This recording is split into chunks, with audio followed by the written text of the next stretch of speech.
Today, let us take some time to share the words of God with the sermon title, Apart from God, we cannot live. In the book of Genesis, we can see the record of how God created the world. Let us take a close look at some distinctive points.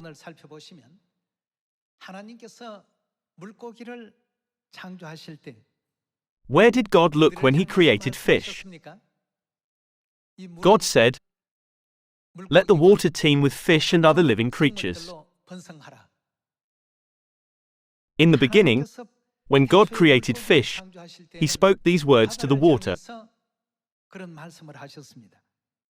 What about when He created trees?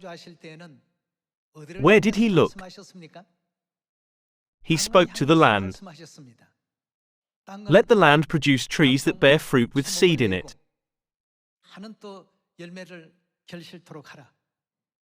When God created fish, He spoke to the water. And when He created trees, He looked at the land. Then, when God created mankind, where did He direct His gaze? Everyone, sometimes we read the Bible carelessly and often assume that we know everything.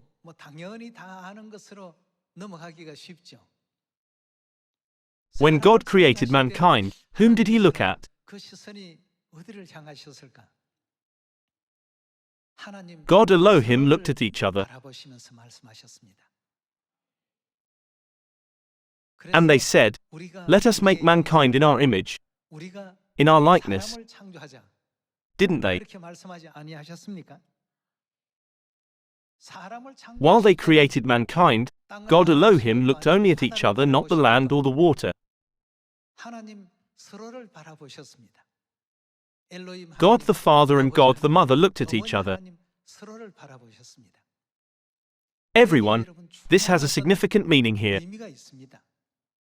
When God created fish, He looked at the water and spoke to it. If a fish were to leave water, what would be the result? The fish would be destined to die. God created environments tailored for the creatures at the places where He directed His gaze.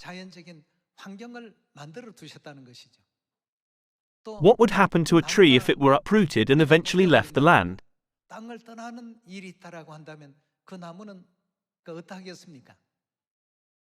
The tree would never be able to survive. To put it simply, it would die.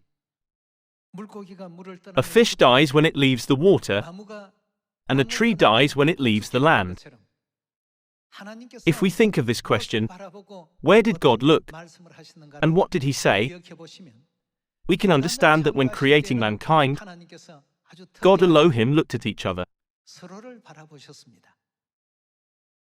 God said, "Let us create mankind in our image," and created male and female. Please remember this significant phrase. God looked at each other at that moment. When creating fish, God looked at the water and gave His words. When creating trees, God spoke to the land. Then, when creating mankind, God Elohim looked at each other. This implies that God plays the same role to us as that of the land to the trees and the water to the fish.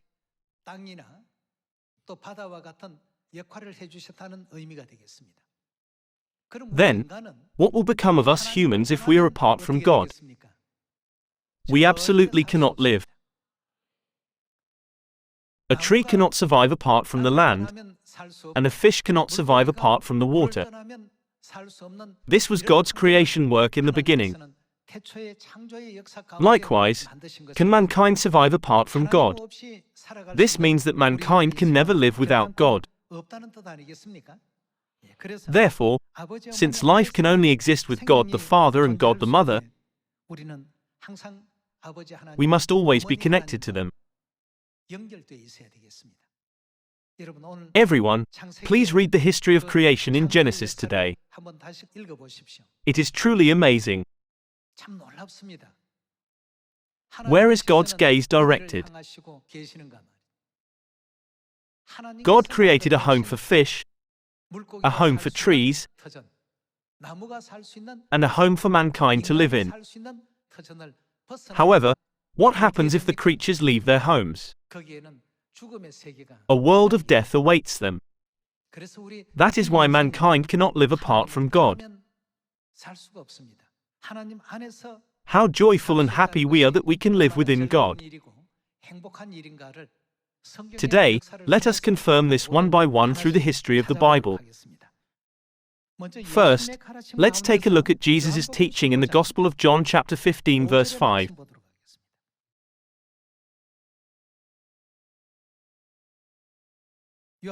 John chapter 15 verse 5. I am the vine, you are the branches. If you remain in me and I in you, you will bear much fruit. Apart from me. What happens to us when we are apart from God? You can do nothing. There is no joy in life apart from God. It is meaningless and empty. Everything is fleeting, and joy is only temporary. Even if we attain what we are pursuing, that happiness cannot be sustained. God said, apart from me you can do nothing. This was God's plan when He created mankind. God created mankind as beings who cannot live apart from Him.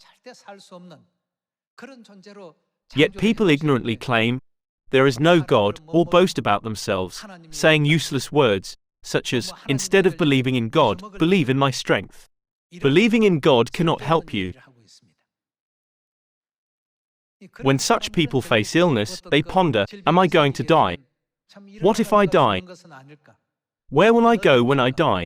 Life is truly meaningless. Indeed, we come empty-handed and leave empty-handed. It is then that they realize the foolishness of their thoughts. There is no hope, joy, or reason for existence in a life apart from God. Regarding this principle, Jesus said, apart from me, you can do nothing. Ultimately, leaving Jesus means leaving God, and leaving God is the same situation when a fish leaves water. How joyful and happy it is to be in God the Father and God the Mother. It seems that we are often unaware of this in our daily lives.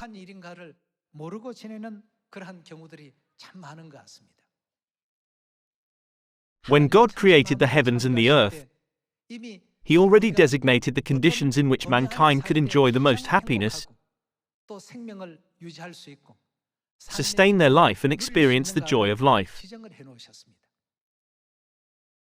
Let us confirm that mankind can have the happiest moments and live a life full of gratitude when they are with God.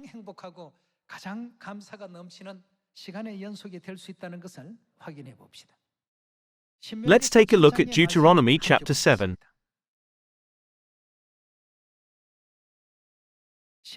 In Deuteronomy chapter 7 verse 4, it is written, for they will turn your children away from following me to serve other gods, and the Lord's anger will burn against you and will quickly destroy you.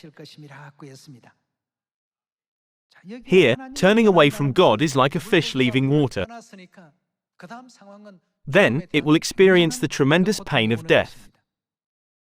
In the parable of the prodigal son, when the prodigal son left his father's house, he expected to be filled with overflowing joy. However, what happened? It is the same as when a fish leaves water. Pain followed him. He wanted to fill his stomach with the pods that the pigs ate, but even that was not allowed. Then, he realized, if I continue like this, I will starve to death. In my father's house, even the servants are not as miserable as I am. When he left, it was the same as going toward death. However, how did he feel when he returned?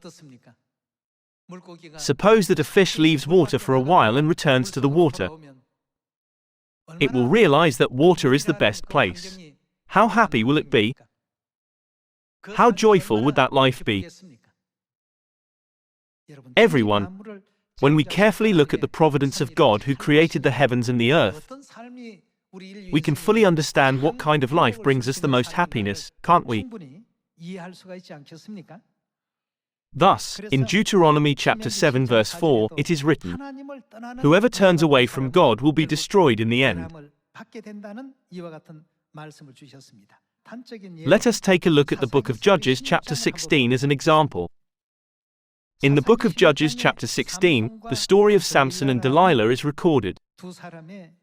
In the Bible, it is written that Samson was a Nazirite who had been dedicated to God from his mother's womb. However, he was seduced by a beautiful woman named Delilah and eventually violated God's commandments as a Nazirite. Let us take a look at chapter 16 verse 20.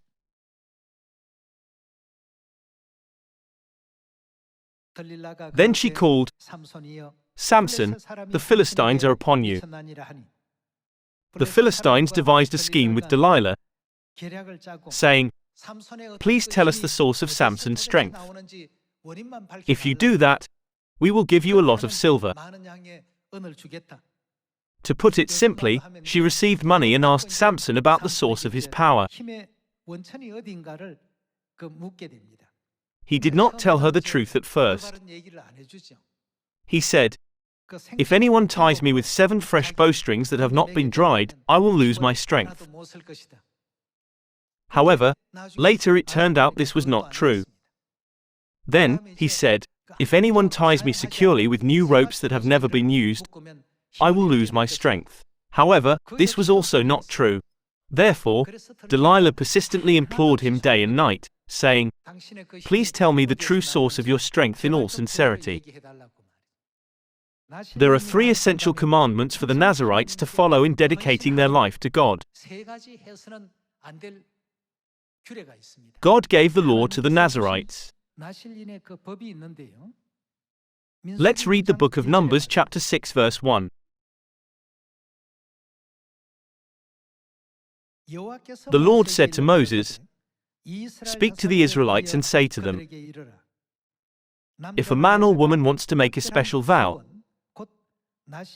a vow of dedication to the Lord as a Nazirite, they must abstain from wine. First, Nazirites must not eat anything that comes from the grapevine, not even the seeds.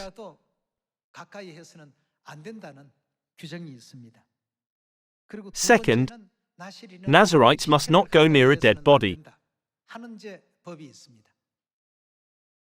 Third, if Nazirites make a vow to God that they will live this way for a year, they must not use a razor on their head. This means that they must not cut their hair. Samson was a Nazirite who dedicated his whole life to God. However, he told Delilah the secret. Then, she shaved off his hair while he was sleeping. Since Samson disobeyed the law of the Nazirites, it is written that the Spirit of God had left him. Let us turn back to Judges chapter 16. Let us understand the regulation of the law of the Nazirites in the Old Testament and read this scene again. Samson came to violate God's law by telling Delilah the source of his strength. As a result, his eyes were gouged out. When God departed from Samson, everything became painful. The history of Samson teaches us such a lesson. Let us move on to chapter 16 verse 20. Verse 20. Then she called, "Samson, the Philistines are upon you." He awoke from his sleep and thought, "I'll go out as before and shake myself free." But he did not know. What did he not know? Samson did not know that the Lord had left him. When a fish is in water, it is strong, It is quick, and it has the ideal conditions and environment to do anything it desires. However, a fish out of water cannot do as it pleases. It needs to breathe through its gills but is unable to survive in a space where breathing air through lungs is required.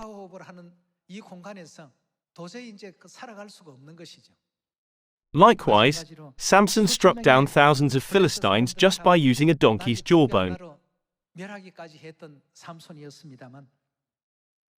However, after God left him, Samson became nothing but an ordinary person among many.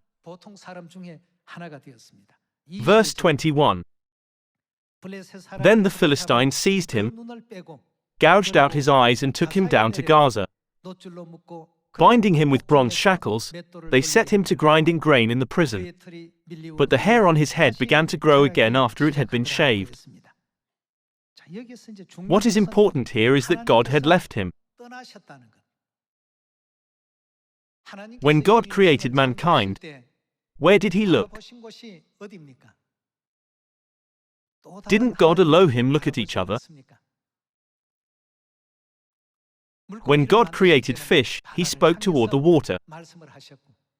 When he created trees, he looked toward the land. The happiest moment for a tree is when it has its roots in the ground. A tree with its roots barely hanging on is in pain from that moment. Eventually, as time passes, the tree has no choice but to die. It is the same with us. Please think about Samson or Judas Iscariot who betrayed God.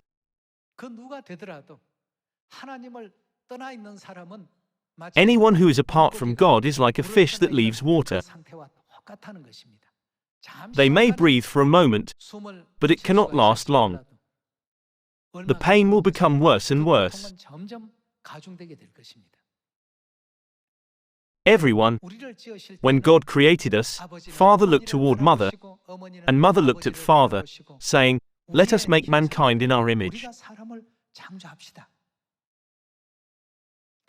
Since God and Elohim looked at each other, what is the most optimal environment for us? It is God. When creating human beings, God and Elohim looked at each other and created them. Thus, we must never leave God. I will leave God and try living happily.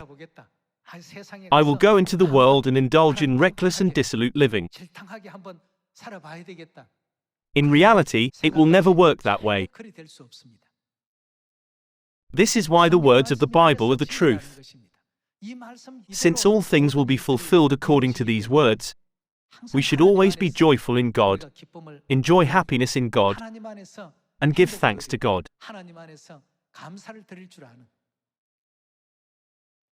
Please think of the case of Samson, who was distracted by a woman. He revealed how to break God's law. No razor may be used on your head. As a result, his hair was shaved off, and both of his eyes were gouged out. He was in a miserable state. When God was with him, he was so powerful that no other warrior could stand against him. However, what happened when the Spirit of God left him? He became nothing. We must remain in God. Let us realize that the moment when we can always abide in God's commandments, teachings, and God Himself is the most blessed time for all of us. Let us take a look at 1 Samuel chapter 16 verse 1.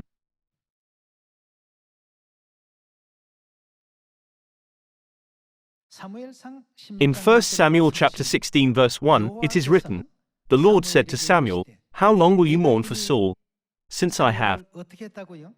What did God do? God rejected Saul.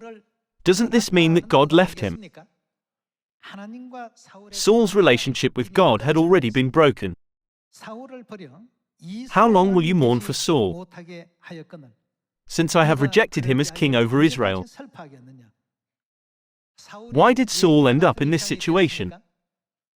In chapter 15, God commanded him to attack the Amalekites and totally destroy all herds and flocks.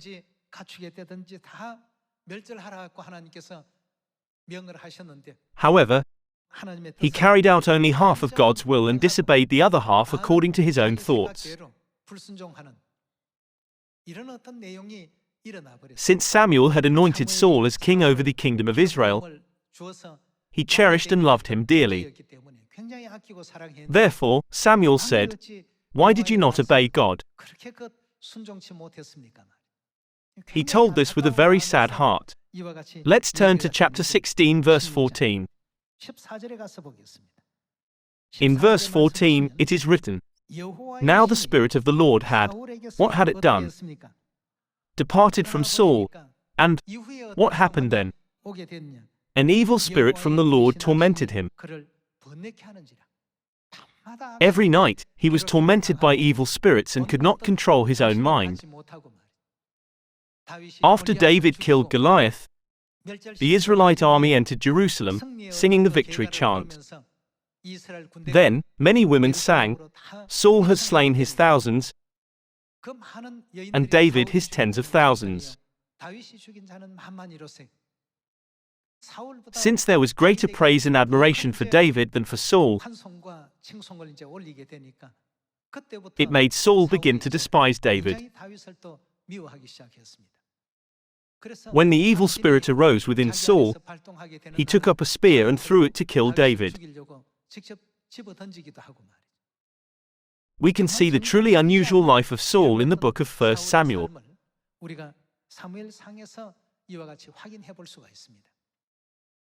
What was the reason? What did the Spirit of God do?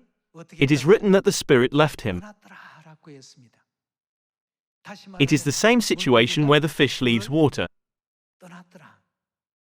Once a fish leaves the water, it can no longer control itself from then on. Saul was a king who was faithful to God. However, after living as a king for a long time, he became arrogant. Rather than carrying out God's command faithfully, he used the people as an excuse and followed his own ideas. He partially obeyed God and partially relied on his own thoughts. Ultimately, this is disobedience. As a result, the Spirit of God could no longer be with Saul and departed from him. It is not that God left Saul. It would be better to say that Saul turned away from God.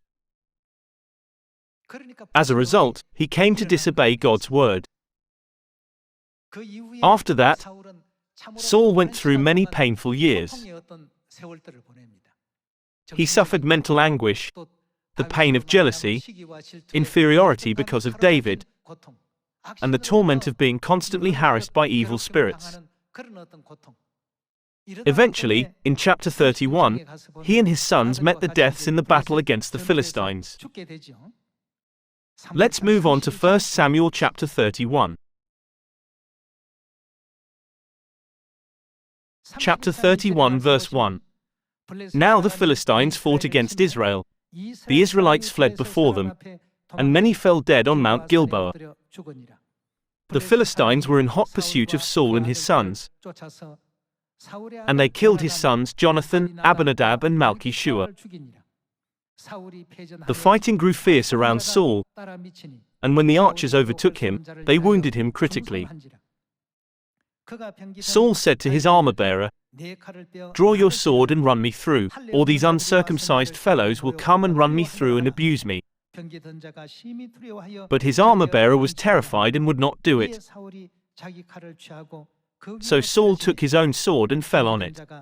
When the armor-bearer saw that Saul was dead, he too fell on his sword and died with him.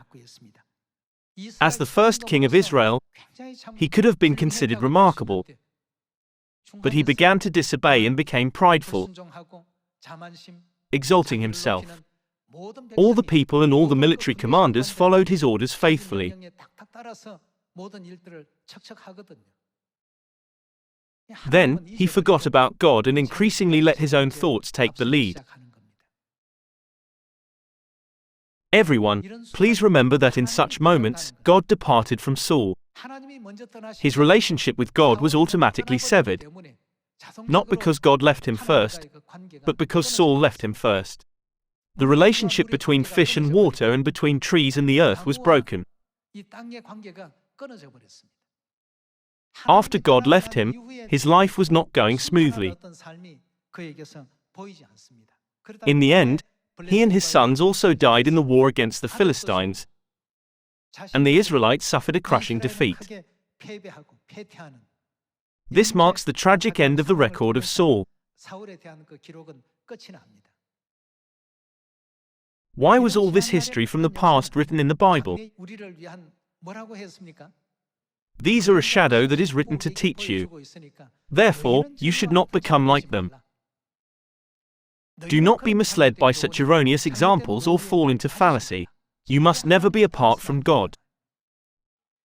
Everyone, in the time of the early church, during the foot-washing ceremony with great significance, Peter said, "Teacher, you shall never wash my feet. I should be the one washing your feet. How could I dare to ask you, God the Creator, to wash my feet? I can never do this." Jesus replied, "Peter, is that so? If you do not let me wash your feet, you will have no part with me." Peter was utterly shocked.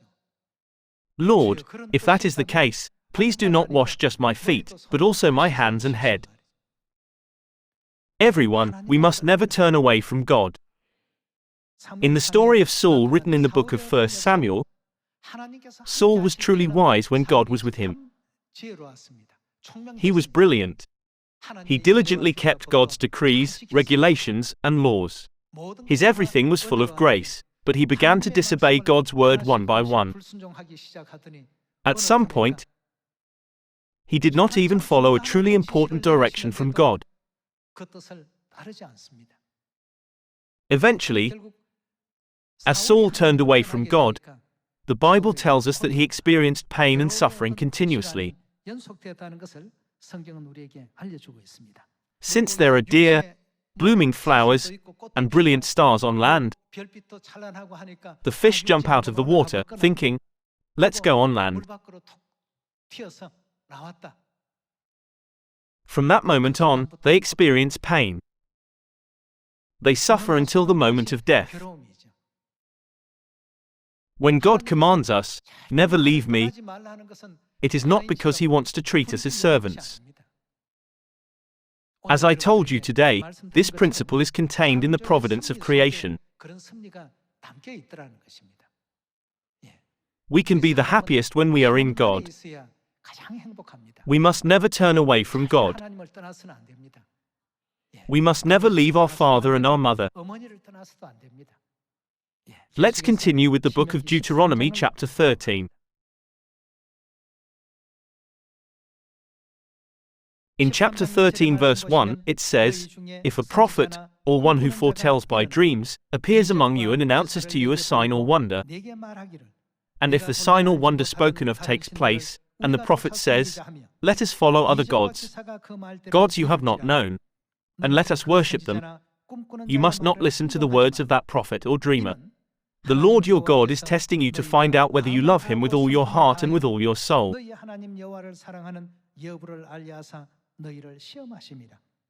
It is the Lord your God you must follow, and him you must revere.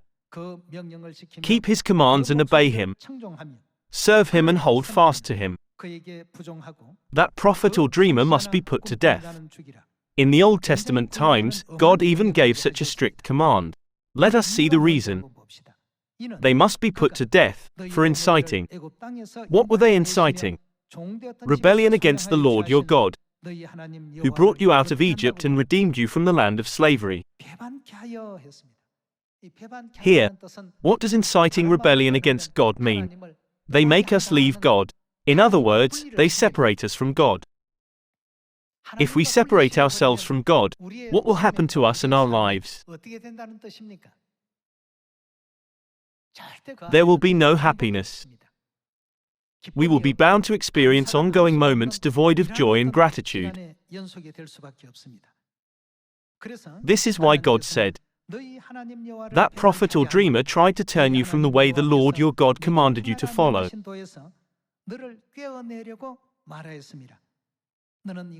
You must purge the evil from among you. It is an extremely grave sin to distance others away from God.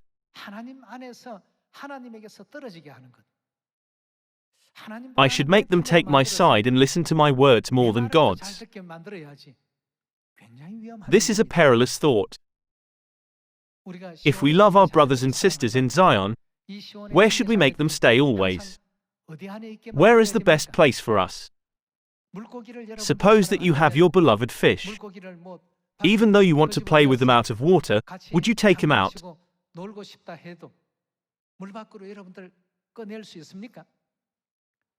If you love them, you should first let them stay in water no matter what you want to do with them. In the same way, we should let all our heavenly family members in Zion always look to God. If there is even a slight gap in their relationship with God and they begin to rely on or follow people instead of God, great misfortunes will begin to befall them.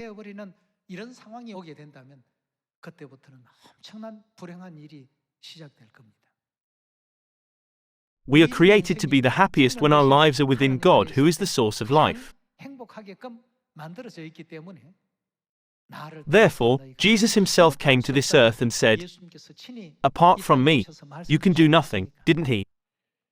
Apart from God, there is nothing we can accomplish properly. True happiness will never come to us. That is why in Deuteronomy chapter 13, it is written that we must mercilessly reject the prophet who tries to make us turn away from God and purge them from amongst us.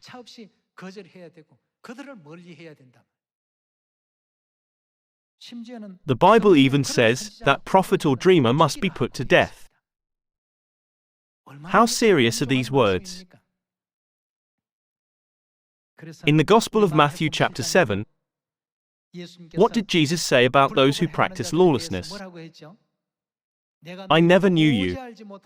Away from me, you who practice lawlessness."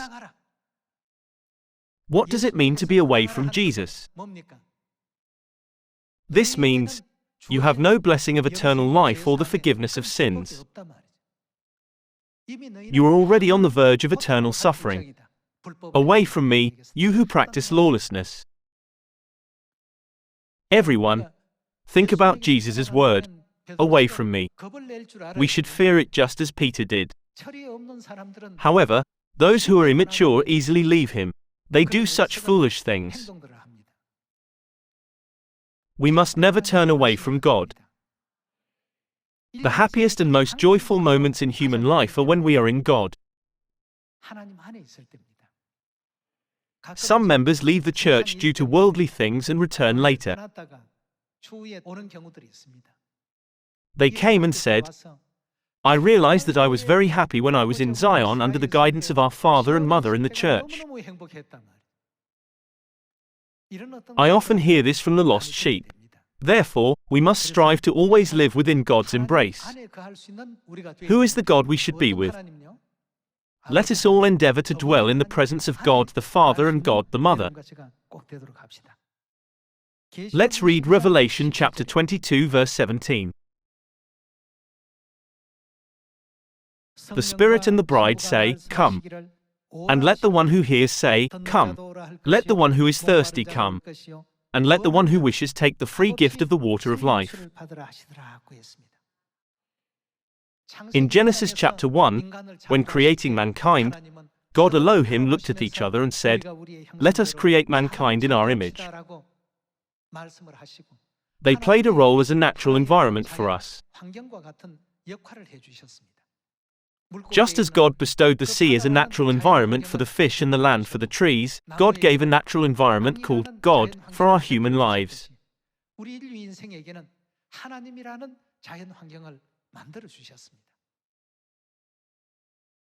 So, what does Revelation chapter 22 verse 17, the conclusion of the Bible, say? It is written that all mankind should come to the Spirit and the bride. Throughout their lives, they search and ask, Is there more wisdom in the world? Or is there more knowledge? Or is there greater happiness? Or is there greater joy and pleasure? No matter how thoroughly they examine everything and experience all sorts of things, can anything truly be compared to the joy granted when we are in God's presence? That is why father and mother have called their beloved children in the last chapter of the Bible. Come, all who are thirsty. Let all who are afflicted come. And all who are broken in spirit, let them come and be healed in God. Let us run toward the kingdom of heaven hand in hand, leaving no one behind. Who gave us this word? It is God. God draws the fundamental conclusion of mankind. Also, what did Solomon say in the book of Ecclesiastes? Everything is meaningless, but to fear God is the most important duty of mankind. Everyone, to realize this holds a significant importance in our lives. Some may think, isn't it obvious that we cannot live without God? Yet, today, let us engrave this teaching deeply in our hearts once again through the Bible, hoping that on this blessed Sabbath day, the sounds of happiness, delight, and praise in God will never cease. I would like to conclude this sermon. Thank you very much.